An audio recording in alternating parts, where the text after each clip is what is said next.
Well, look, Nancy, thank you so much for joining me on the podcast. I know we've this is I think our third attempt at getting it. We've got it. So I'm really happy to have you on here. Oh, I am delighted to be here, John. Thank you so much for having me. Pleasure. And you're dialing in from Cape Cod. I am. I'm at the tip of the Cape in Truro, Massachusetts, and it's gray and rainy here, but speaking to you today is brightening my day. Thank you. Oh, that's so kind. And we were chatting before about I was fortunate enough to have a little bit of a holiday there, right? And I think we were within minutes of each other. We absolutely It's were. just If we could have made it work, we absolutely could have been in the same spot at the same time because we were so close. Unfortunately, I had a work commitment, and then your phone wasn't working, and we just couldn't make it happen. But we were so close. We really were. life's funny little curveballs, hey. So anyway, we're here to talk about behavioural science, which is very much your thing, and kind of really keen to talk about how when you get it right, it's such a valuable part of any marketing activity.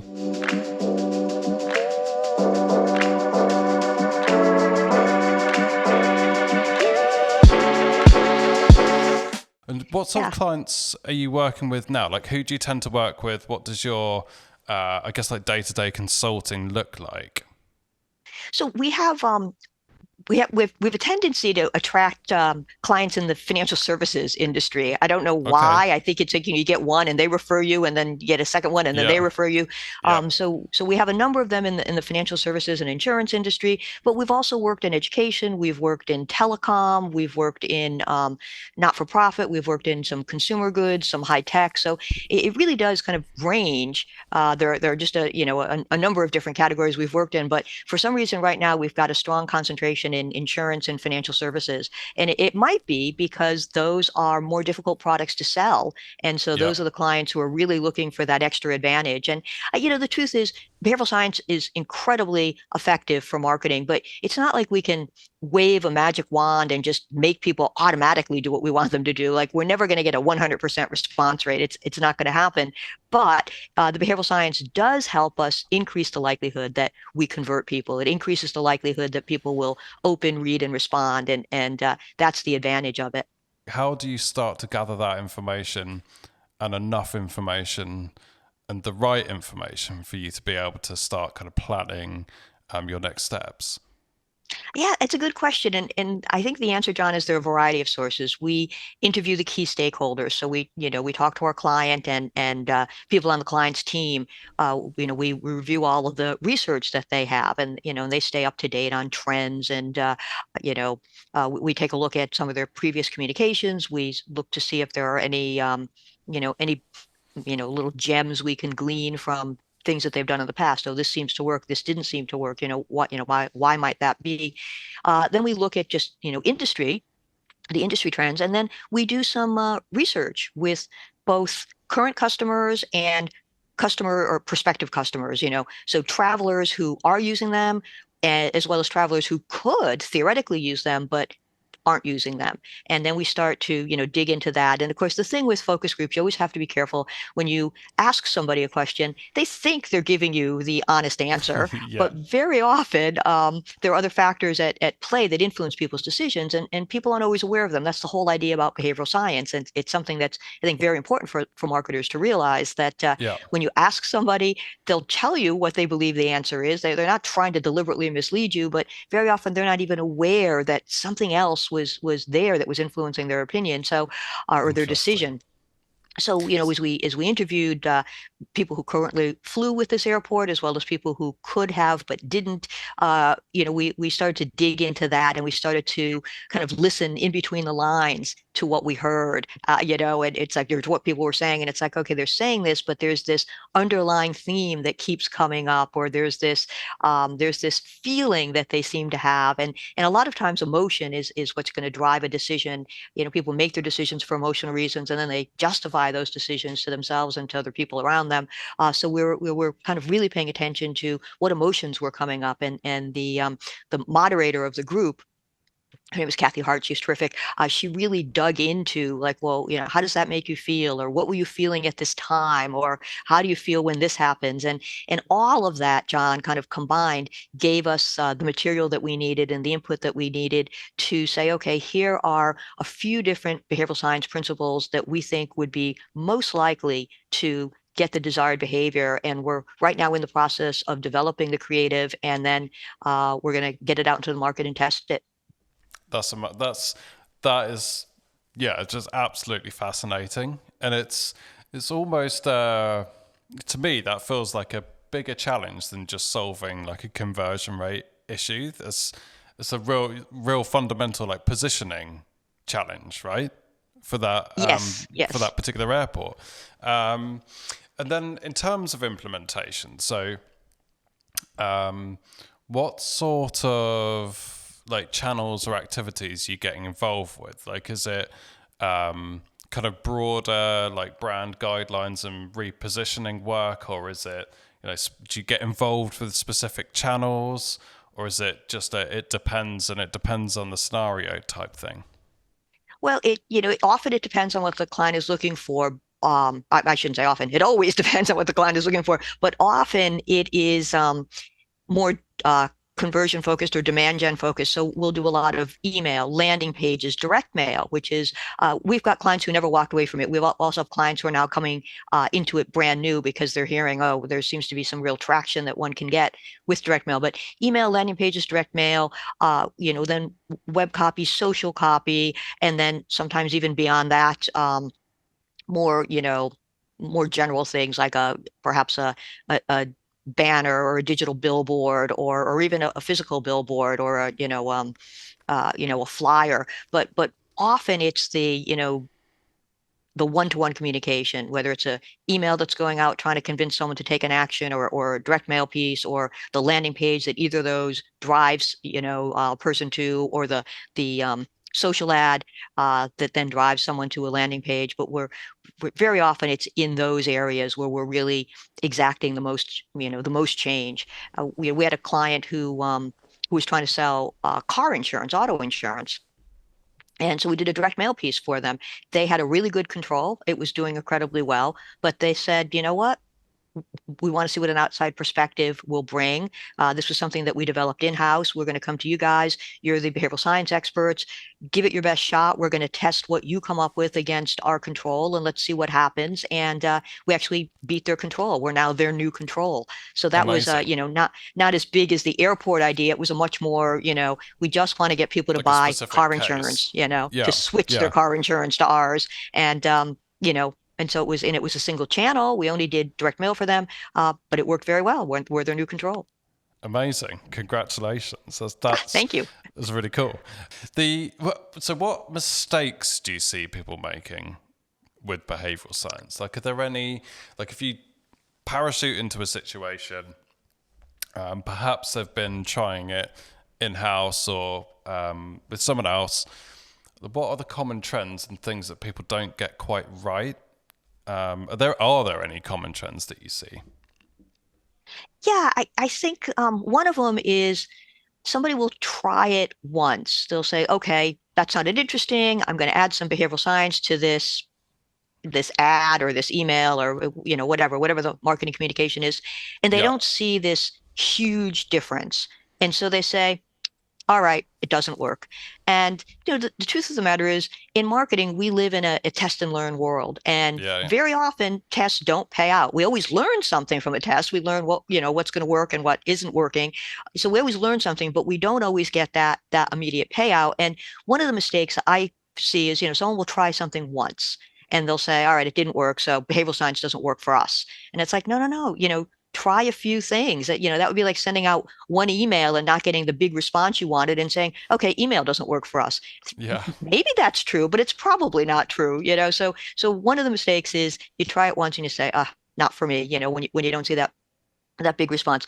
The other is what I would call, I guess, a misapplication, where people think they know that they think they know what they're doing. They think they're applying the principle correctly, but it's actually not applied properly. One great example is behavioral science scientists talk about something called social proof, which I bet you your listeners are going to be familiar with. But it's the idea that when you're not sure of what to do, you look at what other people are doing, particularly other Mm. people like you, and you follow their lead. And that's why marketers use, things like bestseller or over 2 million served or, testimonials, right? Those are all great forms of social proof. But somebody might come along and say, oh, we're going to use social proof. And let's say they sell life insurance. And so maybe they say, you know, too many people wait too long before they buy life insurance. You really should buy yours now, right? So like, okay, we've used social proof. We've talked about, what the situation is and how many people it involves, but what that really does is it sends the wrong message. What it's really doing is telling the reader, oh, a lot of people are like me. They haven't bought life insurance. I guess I'm in good company. I don't need to buy it right now either. So it's Yeah. a complete misuse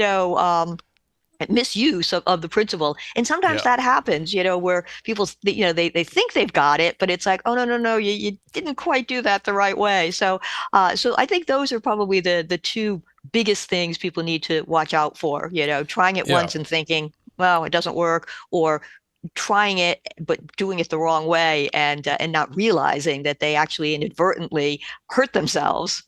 Yeah, I guess that there are so many little pitfalls along the way, aren't there? And even if you think about the focus groups in the early kind of research phases, if you ask the questions in the wrong way or you interpret the answers in the wrong way, you could be just going off path, but with a very significant impact, right? So getting it right from the off, I imagine, is massively important. And then, what do you see? Like, can you give us examples of kind of some of the bigger impacts you've seen over time, or some of the kind of the really big kind of impactful sides of this that you've seen work time and time again? Like, are there any best practices you can share? Sure, sure. I mean, there are my 25 or so go-tos that I have a tendency to really like because I see them working over and over. So You I'll don't talk have about a to give couple them of them. all away on this podcast, Nancy. No, no, I won't. But I'll talk about a couple. There's one called choice architecture, and it basically is this idea that the way choices are presented actually influences the decisions people make about them. And you might say, well, that seems kind of counterintuitive. And Hmm. it is in a way. You would say like, all right, do you want this? Either you want it or you don't. It's up to your likes or your preferences or your desires.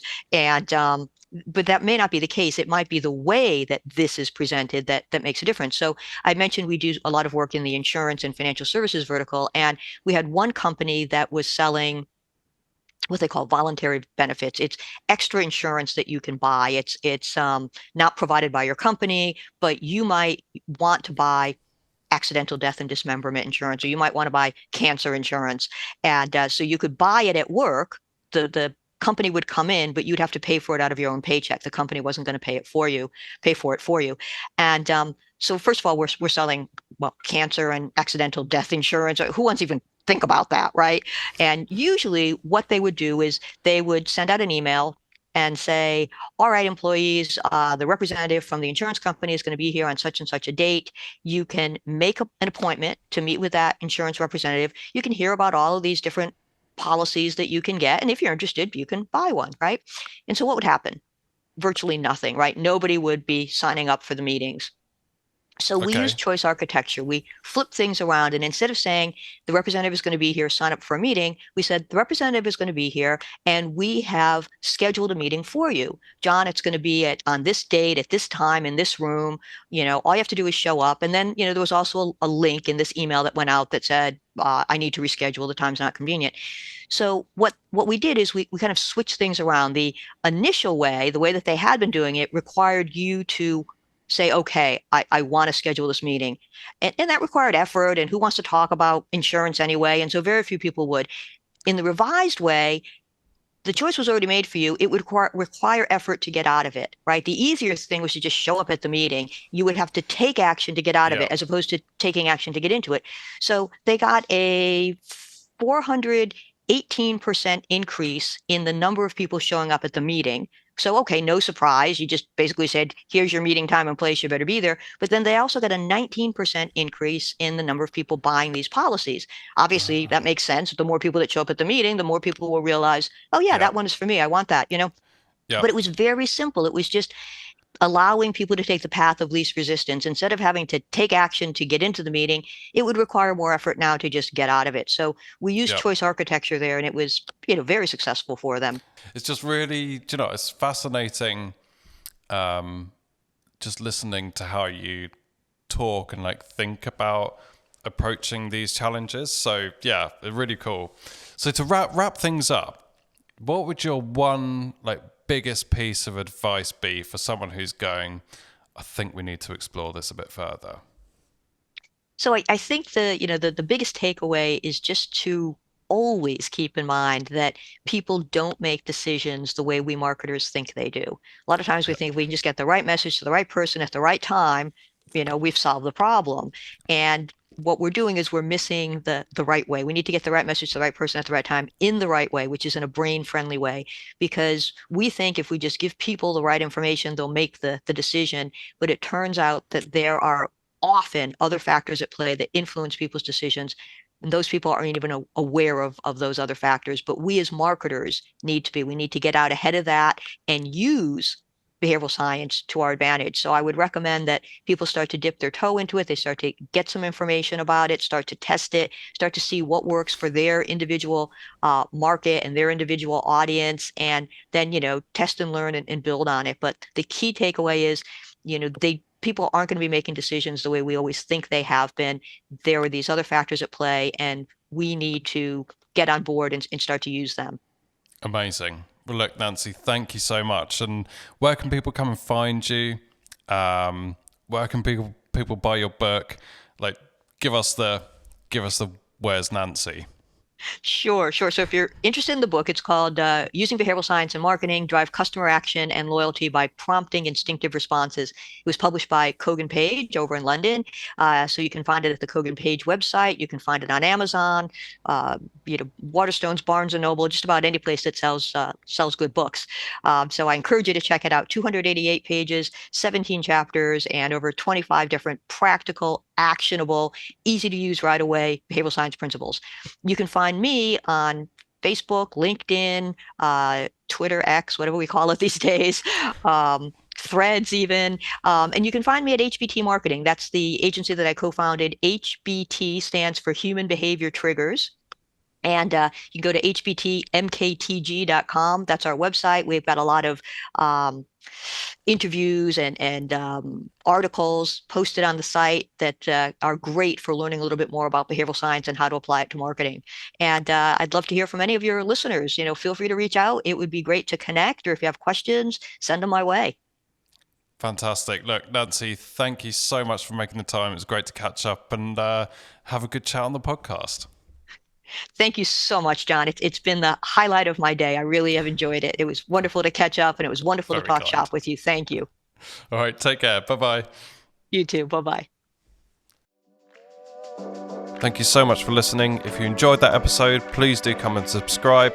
Join us for future episodes where we talk about the ins and outs of running paid media and driving improved conversions and revenue for your business. See you next time.